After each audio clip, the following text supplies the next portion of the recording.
Ahojte, vítam vás zasa opäť v mojej kúpeľni a dnes to bude ranná rutina pre masnú pleť s korejskou kozmetikou. Bude to podľa mňa taká rýchla rutinka. Ja si dám teda vlasy do copu, keďže prvý krok bude čistenie a pre čistenie som si vybrala tento čistiaci gel od Beauty of Joseon, je to Green Plum Refreshing Cleanser. Obsahuje napríklad hydrolát z marhule japonskej, extrakt z listov zeleného čaju, extrakt z čučoriedky, to sú viac menej všetko také antioxidanty, ktoré upokojujú, neutralizujú, hydratujú. No môžem pre toto video to robiť tak, že na vlhčené ruky zdám takto.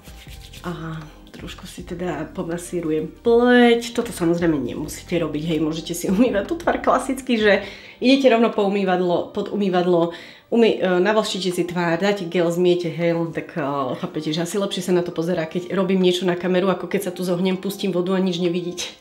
No ale pokiaľ robíte nejaké takéto masírovanie pleti tými čistiacimi gelmi, to stačí naozaj, že minútku, nemusíte to robiť nejako dlho, takže idem to teraz opláchnuť a zmyť. No, zase si tú pleť iba veľmi jemne presuším, pretože budem hneď pokračovať na ďalší produkt a rozhodla som sa v tejto rutine vynechať toner.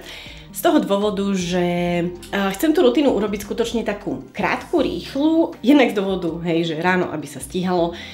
Druhý dôvod, masná pleť sa možno cez deň nechce cítiť nejako kvázi zaťaženo, alebo že by mala pocit, že sa jej príliš potí pleť nejako pod produktami, takže z toho dôvodu si vravím, OK, dám tam radšej menej produktov, nech sa tá pleť cíti teda komfortne, hej. Plus navyše, tí, ktorí nosíte make-up, tak tiež dajme tomu, aby ste nemuseli čakať 3 hodiny, než sa vám to treba všetko vstrebe. A rozhodla som sa, že teda kvázi nepoužijem toner ani sérum a namiesto toho budem teda používať túto ampulu od teda Skin 1004, je to táto známa Madagascar Centella ampula. Ono je to veľmi ľahučký vodičkový produkt. A je to fajn práve ešte aplikovať na tú takú navlhčenú pleť, lebo rýchlejšie sa vám to vstrebe a niekedy tá voda umožní lepší prienik do pokožky niektorým ingredienciami, keď akože tak ono je to otázne nakoľko, hej, to je zase schopné prenikať niekam hlboko, hej. Takéto bežné látky viac menej zostávajú všetky v horných vrstvách kože, hej. Je to ampulka s obsahom 100% extraktu z pupočníka azijského, môžete túto ingredienciu poznať teda ako Centella asiatica, Sika, Gotu-kola a tak ďalej. Pupočník azijský má také upokojujúce protizápalové účinky, regeneruje, urýchľuje proces hojenia, zlepšuje prúžnosť krvných ciev a stimuluje mikrocirkuláciu. A je to produkt, ktorý je vhodný pre všetky typy pleti. Skrátka myslím si, že aj masná pleť by mohla z neho benefitovať, plus teda by som tam vyzdvihla najmä asi tú textúru, ktorá si myslím, že bude sedieť tomuto typu pleti. No a tým pádom ja idem rovno na krém. Naozaj chcela som tu dať čo najmenej produktov, ako je možné. A toto je tiež také veľmi individuálne, že masnej pleti možno naopak, keď si dá trošku nejaké hutnejšie sérum, by zase mohlo vyhovovať preskočiť krém a dať si rovno SPF-ku. Aj to je v poriadku.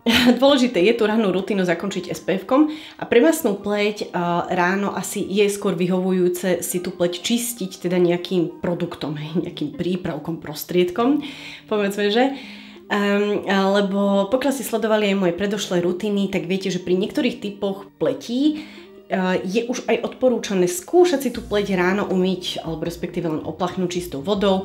Niektoré typy pletie budú z toho viac benefitovať si tú pokožku nečistiť skutočne 2-krát denne. Masná pleť si naopak myslím, že by jej asi nestačilo si oplachnúť tú pleť vodou. Môžete to vyskúšať, ale myslím si, že tu naozaj je žiadúce použiť čistiaci gel. Čiže dala som tú ampulu, pôjdem si teda naniesť ľahučký, výborný krém z môjho pohľadu, ale ako som vám hovorila, možno ak namiesto tej ampuly masná pleť používa nejaké sérum, hej, antioxidačné alebo niečo, ktoré možno je také trošku chutnejšie a má stále pocit, že ho cíti na tej pokožke, tak kľudne nech masná pleť preskočí krém a nech ide masná pleť rovno na SPF-ko. Je to úplne v pohode.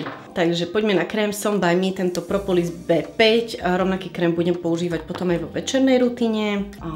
On má podľa mňa, že skvelú, úžasnú textúru. Tiež netreba toho dávať veľa.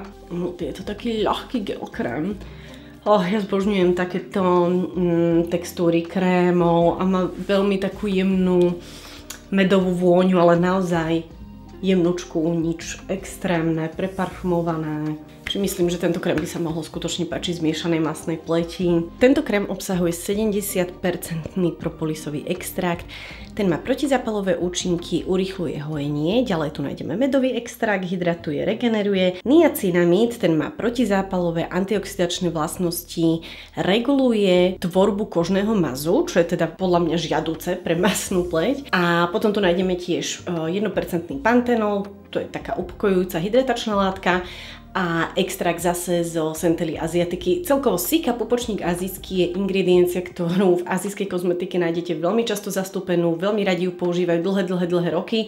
To naozaj, že posledné, ja neviem, 3 roky to zrazu objavil aj západ, že Sika, hej, tak už to začíname vidieť aj v našich produktoch. Poďme na SPF, tým, že táto rutina bola jednoduchá, rýchla, s ľahkými produktami, tak ja už mám úplne, že všetko je vstrebané. A dnes tu mám pre vás 3 tipy na SPF-ka. Masnokožci sa ma veľmi často pýtajú na tipy na produkty, pritom akože mám topky, v ktorých hovorím o tých produktoch. Mám tu aj určite nejaké rutiny z minulosti pre masnú pleť, kde vám ukazujem nejaké produkty. A potom ešte existuje taká stránka, že Shop My Shelf sa to volá, nalinkujem vám to do popisu, kde v podstate nájdete všetko v kope. Keď si na to kliknete, tak sa vám ukáže taká stránka, kde ja nahadzujem produkty, že moje top čističe, a nájdete tam všetky moje top čističe doposiaľ, čiže aj tie, ktoré ste mali tu na YouTube v zvlášť videách ako topky za rok 2021, topky za rok 2022, topky za rok 2023, tak tam to máte všetko v kope. Ak mám niekde nejaký zľavový kód, snažila som sa vám ho tam dať, aby ste to teda mali. Miesta a spôsoby, ako sa dopracovať k tomu, čo som odporúčala pre ten daný typ pletí, sú. Dokonca mám aj na blogu články, kde mám tiež urobené, že SPF-ka pre masnú pleť, čo tam mám všetko vypísané, čo som teda ja otestovala a čo si myslím, že je vhodné pre masnú pleť. Mám pre vás tipy na tieto 3 SPF-ka, ktoré teda momentálne som nejako používala, mala otvorené. Toto teda už sa mi pokazilo, to už nepoužívam, ale tak to mám ešte z minulého roka. Ale aktuálne používame tieto dve a myslím si, že všetky tieto 3 SPF-ka sú úžasné možnosti na ochranu proti slnku pre masnú pleť. Táto tyčinka od Beauty of Johnson je zmatňujúca, hej. Akože ono vám to asi takto veľa nepovie. Že by som to skúsila trošku zdemonštrovať, trošku sa mi leskne čelo, tak môžem vám iba trošku takto ukázať. Lebo neviem, či by som sa nevyhádzala už po tom SPF-ku. No a určite to vidíte, že toto sa okamžite zmatnilo a tuto sa ešte stále trošku lesknem. Čiže toto je extrém. Tyčinka však ale by nemala byť úplne to primárne SPF, ktoré používate. Ja som vám robila recenziu na SPF tyčinky korejské, ktoré som testovala tento rok. A je tam aj toto spomenutá, vlastne hovorím tam aj o výhodách, nevýhodách SPF v tyčinkách, takže vám odporúčam si to video pozrieť, aby ste vedeli viacej. Ale skôr ako taký doplnkový produkt, mega. Hej, toto akože toto len tak nedocielite s hocičím. Mne to, ten efekt, čo to vytvorí na tej pokožke, mne to skôr pripomína nejaký zmatňujúci podklad pod make-up a nie že SPF, čiže toto je akože brutál, hej. Poďme na také tie klasiky, ktoré sú vhodnejšie na každodenné aplikovanie. A teda, môžem vám ukázať toto The Same Jeju Fresh Aloe Sun Gel. Teda textúru má takú vyslovene gel krémovú, ľahkú, fluidnú. Je vhodný pod make-up, je vodoodolný. Obsahuje síce parfumáciu aj denaturovaný alkohol. Nájdeme v ňom aj niacinamid, znovu skvelá ingrediencia pre masnú pleť, keďže teda reguluje tvorbu mazu. A okrem toho prejasňuje aj hydratuje. No a nájdeme tu teda aj extrakt z aloe, to je taká hydratačná upokojujúca látka. Je to chemické SPF-ko. Tým, že je chemické, nevytvára žiaden nejaký biely dojazd na tej pokožke. Rýchlo sa vstrebáva, je fakt podľa mňa, že superské. Druhé, toto si aj budem dávať dneska, je toto Tokobo. A to je tiež, že neskutočné SPF-ko. No úplne zbožňujem, je to taký fluid, ľahuličky, božinku, to už je ako zdrobne. Jaké zdrobneniny.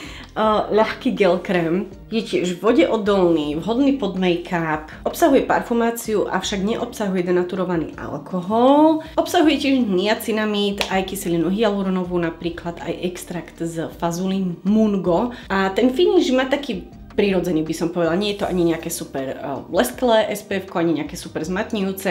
Veľmi rýchlo sa vstrebáva, je skrátka, že geniálne. Ako tieto dve, sa priznám, sú momentálne pre mňa veľmi obľúbené, nepotí sa pod tým pleť a niekedy, keď si dáte nejaké produkty na pokožku a sa vám pod tým potí pleť, máte, to podľa mňa z toho vznikol ten mýtus, že pleť nedýchá, pokožka ale nie je respiračný orgán, hej, jej úloha nie je dýchať. A je to skôr tým, že tá pleť sa vám potí pod tým produktom, to neznamená, že ten produkt nejako dusí pokožku alebo dačo, len proste asi tým, jak je to ťažšie, tak sa tá pleť viacej potí. Hej. Takže teraz podľa mňa, pokiaľ nenosíte make-up a by ste mali pocit, že sa nejako stále lesknete alebo chceli by ste reaplikovať si SPF počas dňa, podľa mňa vtedy je možno super použiť práve túto tyčinku. No, takže to by bolo všetko pre túto rutinu. Do zmatnenia a vidíme sa v nejakom ďalšom videu. Ahoj!